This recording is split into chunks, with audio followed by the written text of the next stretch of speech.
Apa kabar sahabat sehat? Saya harap semuanya sehat tanpa kurang suatu apapun. Jumpa lagi dengan saya Ridwan di channel Solusi Sehat Tanpa Obat. Di video kali ini saya bersama Pak Wahyu Bagus dari Padalarang Bandung. Beliau sedang di Temanggung. Kita saling sharing ilmu, saling berbagi. Nggak sharing saya nol. Beliau kesini sengaja untuk tahu tentang akupressure ala saya, dan alhamdulillah selama beberapa hari beliau di sini saya nyatakan beliau bisa dan mampu. Sekaligus video ini melegitimasi bahwa menyatakan bahwa beliau saya nyatakan lulus dan layak untuk di sekitaran Bandung dan sekitarnya kalau ingin terapi akupressure yang ala saya bisa ke Pak Wahyu Bagus di Padalarang Bandung. Jadi saya berharap tidak semuanya ke sini. Jadi di kota-kota yang lain nanti juga kalau terapis-terapis yang lain datang, kalau sudah saya share keilmuannya, nanti kan bisa jadi tangan panjangnya saya di sana lah ibaratnya seperti itu. Sehingga akan lebih banyak tertolong gitu.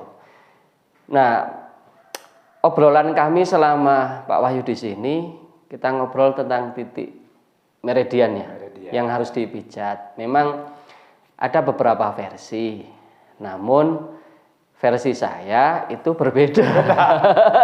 Perbedaannya sedikit, setengah mili. Ya Allah. Nah, setengah mili. Perbedaannya itu di sini. Sebetulnya yang ditekan hampir sama ya, secara otot ya, sama ya kan. Otot. Tapi saya memilih di celah otot, di celah serat. Nah, sehingga bagi saya itu lebih aman, dan ternyata Pak Wahyu membuktikan setuju. Itu lebih aman dan titik bekasnya juga tidak sakit ya. Saya rasakan juga, ya. Jadi untuk teman-teman terapis yang mungkin mohon maaf belum paham jalur meridian, belum paham mana yang harus dipijat, untuk langkah amannya tekan di bagian celah otot. Kalaupun toh di ujung otot, itu ikuti bentuknya gitu. Kalaupun harus naik ya naik sesuai asalnya, kalau harus turun ya turun. Meskipun secara umum saya katakan menjauh dari sendi, ada beberapa titik yang harus malah mendekati sendi. Contoh kalau di otot yang nama itu di otot spios mayor, itu malah justru harus naik meskipun itu di bagian sendi selangka atau di lutut. Karena di bagian lutut itu ada sendi yang dari betis ke atas ke paha, itu harus ditarik ke bawah. Meskipun itu posisinya sudah di bagian paha. Karena kalau dinaikkan ke atas, itu resikonya nanti lutut nggak bisa ditekuk. Karena ototnya melebar. Nah, amannya seperti itulah kalau nggak paham jalur meridian. Jadi karena jalur meridian adalah 4 lokasinya, salah satunya di celah otot, insya Allah akan lebih aman. Ya, jadi ya inilah sharing kami bahwa menerapi itu tidak selalu identik dengan keras, kuat, kemudian lama. Enggak, kadang hanya butuh berapa detik, sepersekian detik. Tapi itu sudah efektif asal ketepatan titiknya tepat. Nah, agar tepat pahami anatomi otot. Mungkin ada yang perlu disampaikan Pak Wahyu? Siap, saya berbagi pengalaman kepada para rekan-rekan semua. Mohon maaf, mohon izin. Saya jauh-jauh dari Bandung ke sini, ingin belajar. Yang insya Allah niat saya haus ilmu, dan alhamdulillah saya menemukan sahabat saya. Dari dulu saya baru ke sini, ya Allah. Tapi itulah jalannya ya. Setelah saya cermati, kita bicara ngobrol, terus saya lihat prakteknya dia, kok beda. Beda itu apa? Hasil. Memang cara bisa berbeda semua, tapi hasilnya yang bikin saya kaget itu. Saya nggak pinjam mata, nggak pinjam telinga, saya saksikan sendiri. Nah, perbedaannya apa? Yaitu antara otot dan celah itu. Satu. Kedua, Kang mohon maaf, tangan. Saya mainnya gini, dia gini. Ternyata setelah saya praktekkan ke diri saya dan guru saya, betul, itu fakta. Ternyata ya semua juga memahami lah.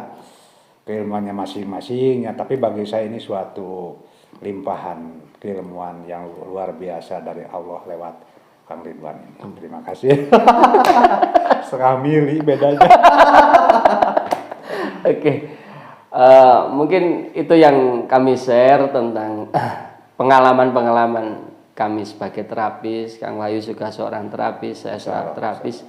Kami berbagi untuk mencari solusi terbaik, tercepat, dan yang termurah terhadap pasien, sehingga efektif, efisiensi, dan semuanya didapatkan dan aman. Insya Allah.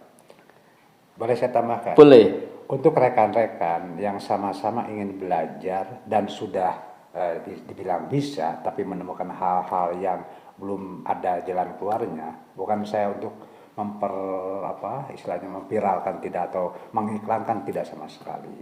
Kita semua belajar berbagi ilmu ya. Datanglah ke sini. Saya tahu pribadi dia. Saya tahu segalanya keilmuannya, saya saksikan sendiri. Kita bagi-bagi. Soalnya apa? Saya di sini lihat pasien dia bukan dari Jawa, bukan dari Indonesia, tapi ada yang dari luar negeri. Saya saksikan sendiri. Makanya dengan kerendahan hati beliau, dengan kemurahan kebaikan beliau, ingin berbagi, sama-sama belajar. Saya mengajak untuk rekan-rekan semua datanglah ke sini. Supaya apa? Supaya yang dari umpamanya Sumatera jangan sampai lari ke sini. Udah di Sumatera ada sama keilmuannya. Yang menyembuhkan kan Allah ya. Yang dari manapun, insya Allah kita sama-sama belajar. Ya terasa oleh saya lah, insya Allah. Mudah-mudahan ilmu yang saya dapatkan dari beliau, insya Allah mudah-mudahan bermanfaat insya Allah. Terima kasih Kang. Terima kasih semuanya.